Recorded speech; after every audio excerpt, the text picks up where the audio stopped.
19 number paper. ज्या नामाबद्दल विशेषण अधिक माहिती सांगते त्या नामाला विशेष्य म्हणतात, कारण विशेषण हे विशेष्याबद्दल विशेष माहिती सांगत असते. बी, पर्याय बी. 12 राशी या विशेषणाचा प्रकार सांगा. काय येणार? 12 राशी संख्यावाचक विशेषण, बरोबर आहे ना. पूर्णांकयुक्त, आणखी उपप्रकारात जायचं तर पूर्णांकयुक्त संख्या विशेषण आहे ते. फिकट हिरव्या रंगाची साडी या वाक्यात कोणत्या शब्दजाती अधिक प्रमाणात उपयोगात आणली आहे?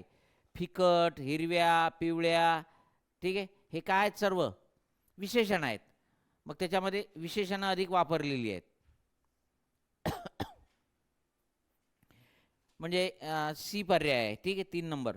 विशेषणाचा प्रकार ओळखा. काळा घोडा.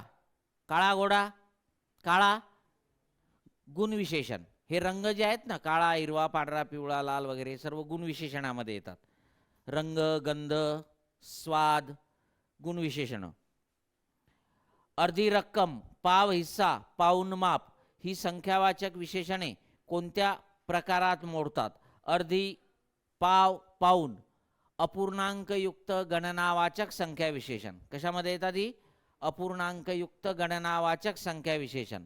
तुम्हाला फक्त अपूर्णांक सूचक असं दिलेलं आहे ए, ते आपलं उत्तर असेल. पुढील वाक्यातील संबंधी विशेषण कोणते आहे? जो मुलगा व्यायाम करतो तो सशक्त होतो. अर्थातच जो. संबंधी विशेषणं 4च आहेत. जो, जी, जे, ज्या, त्याच्या बाहेर नसतातच ती.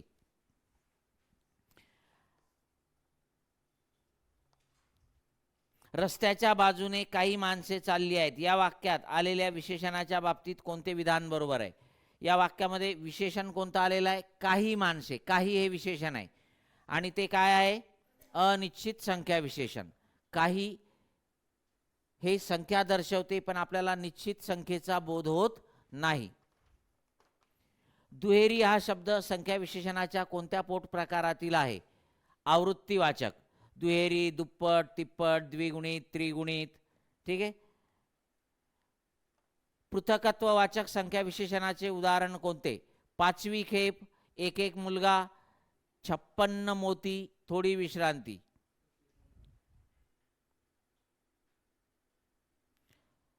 सात आणि 8चं उत्तर का? 7चं उत्तर आहे डी, अनिश्चित संख्या विशेषण. कीर्ती मॅडम, 7चं उत्तर आहे डी आणि 8चं आहे सी. 8चं आहे सी, आवृत्तीवाचक. ओके. त्याच्यानंतर कुठे आलतो आपण? पृथकत्ववाचक संख्या विशेषणाचे उदाहरण काय येणार? एक एक मुलगा. पृथकत्ववाचक संख्या विशेषणामध्ये संख्या विभागून दाखवली जाते, वेगवेगळी करून दाखवली जाते. खालील वाक्यातील विशेषण ओळखा. तो हुशार मुलगा आहे. हुशार अर्थातच हे विशेषण आहे आणि ते गुण विशेषण आहे. सी.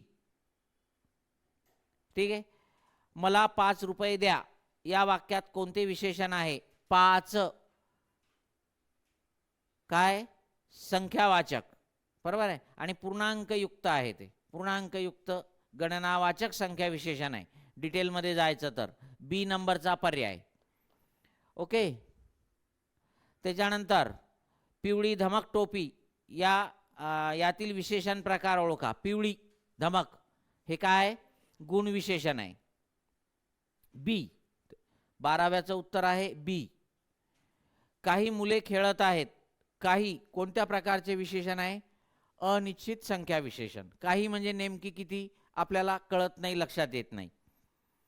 सुंदर या शब्दाचे विशेषण प्रकार सांगा.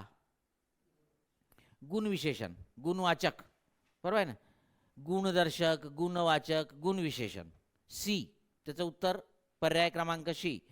अनिकेत गबाळा मुलगा आहे. गबाळा हे काय? त्याच्यामधलं विशेषण आहे. हे सुद्धा गुण विशेषण येईल.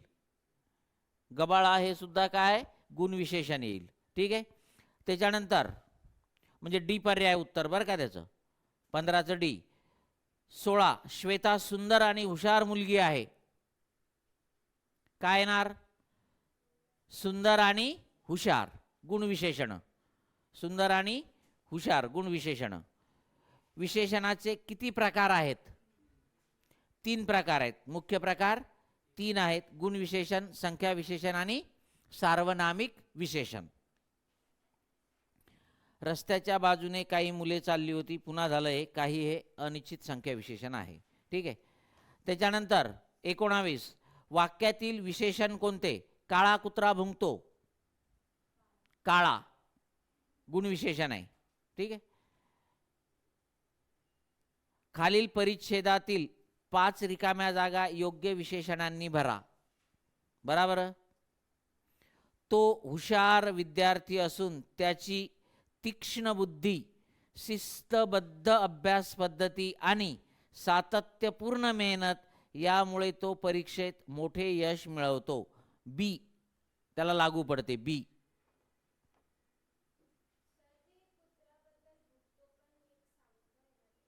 हा, नाही ना, त्यांनी वाक्याचा अर्थ पूर्ण केला ना. नाही नाही, पण काळा कुत्रा भुंकतो क्रिया दाखवली, वाक्याचा अर्थ पूर्ण केला. मी जर म्हटलं फक्त काळा कुत्रा, तर मग काय पुढे? भुंकतो हे क्रिया दाखवते, वाक्याचा अर्थ पूर्ण करते, आणि म्हणून ते काय आहे? क्रियापद आहे. काय? क्रियापद आहे. आणि काळा हे कुत्र्याचं विशेषण आहे. 12चं आन्सर सांगा. 12चं आन्सर बी गुणवाचक. पिवळी धमक टोपी. कोणताही रंग जो असतो ना कदम साहेब, ते गुणामध्ये येते. गुणामध्ये. यस. काळा, पांढरा, पिवळा, हिरवा, लाल, ते सर्व रंग जे आहेत हे विशेषणच असतात आणि ती गुण विशेषणं असतात. आणखी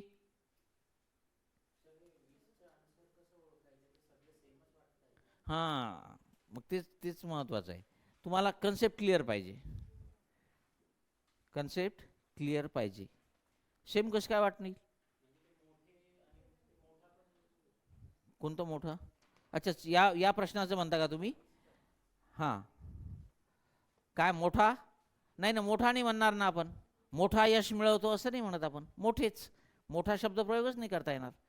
हां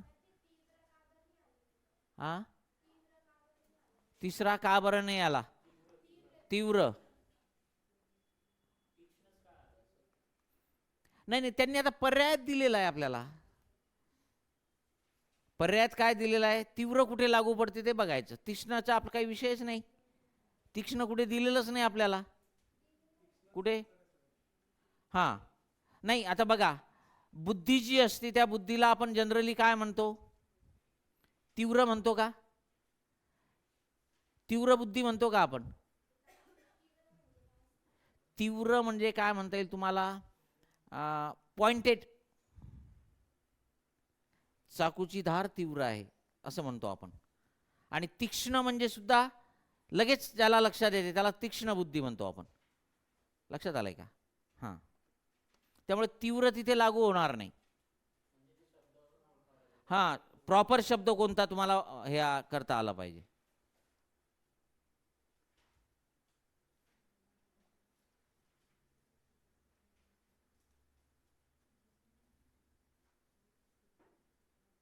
ओके,